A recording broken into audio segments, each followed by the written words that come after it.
Tonight, we get a first look at a new documentary on UAPs and what government officials may know about top secret programs on the subject. It features testimony from 34 high-ranking government officials. My colleague Brett Baer speaks with the director and producer of The Age of Disclosure. We've had repeated instances of something operating in the airspace over restricted nuclear facilities, and it's not ours. They have both deactivated and activated nuclear weapons with both the United States and Russia. These are otherworldly things that are performing maneuvers that haven't been seen. The UAP activity surrounding nuclear weapons is not a historic issue. It's an ongoing issue. Well, joining us now to talk about his new film, The Age of Disclosure, is director and producer Dan Farah. He says the documentary reveals an 80-year cover-up of non-human intelligent life and a secret war among major nations to reverse engineer advanced technology of non-human origin. The film will be released in select theaters in New York, Washington, and Los Angeles on November 21st. Also available worldwide to purchase and rent on Prime Video. Dan, thanks for being here. You've been working on this for more than 3 years, and you say this is going to be a groundbreaking documentary. Yeah. I interviewed 34 extremely high-level military, government intelligence officials who all have direct knowledge of this issue. Much of what they know is classified, but in this film they break their silence on what they can lawfully disclose. I mean, there's a lot of skepticism, as you know. There's a lot of stigmatism about this issue. But as you're talking to all of these people and you're building these blocks for this movie, you get to the point where it's not a matter of if it's happening or if it's real. Yeah, so every single person I interviewed made it very clear that it was no longer a question of whether this was a real situation. It's a very real situation. Humanity is not the only intelligence in the universe. Humanity is not the only intelligent species. We are absolutely not alone. Non-human intelligence exists. UAPs are real, they're here, and they're not human. The questions now are, who's controlling these UAP? Where do they come from? And what is their intention?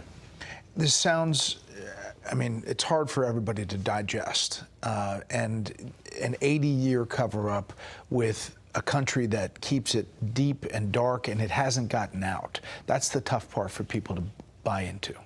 Yeah, so a number of the officials in my film make it clear that a long time ago, this topic was moved away from congressional oversight and even away from the oversight of the President of the United States. And there are certain elements within our government and within defense contractors that have really been gatekeeping the knowledge about this topic. And there are people in this film who are respected in their fields who say they have seen these craft and have seen the recovered non-human bodies. I have seen with my own eyes non-human craft and non-human beings. They go on the record about the fact that there have been crashed craft that have been recovered. In some cases, there's been non-human bodies in these craft, they claim. And these are people who are putting their reputation and their names on the line. You know, often you hear people say, show me the evidence.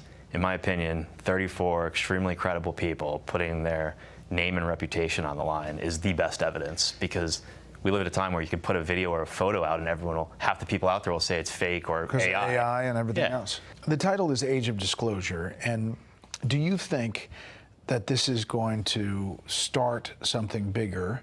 The premise of this is that there is a race to reverse engineer what has been recovered by different countries, essentially competing against one another. Hey, what's up, guys? Coming at you from a different location right now, dealing with some stuff with our youngest son, but I wanted to bring that video to you. Pretty startling when you think about it. The fact that we actually have proof now that they have actually gotten a hold of that technology. In that video, they actually said that these spacecrafts have actually tampered with nuclear systems in the U.S. and China. And now some of the people that have actually gotten a hold of some of that technology, it's almost like another Cold War race to see who can reverse that technology and implement it. So just wanted to drop a small video for you guys. I love you guys. We're going to be coming out with a video about craniosynostosis, and then after that, we're back full-fledged on the path. So love you guys. See you on the next one.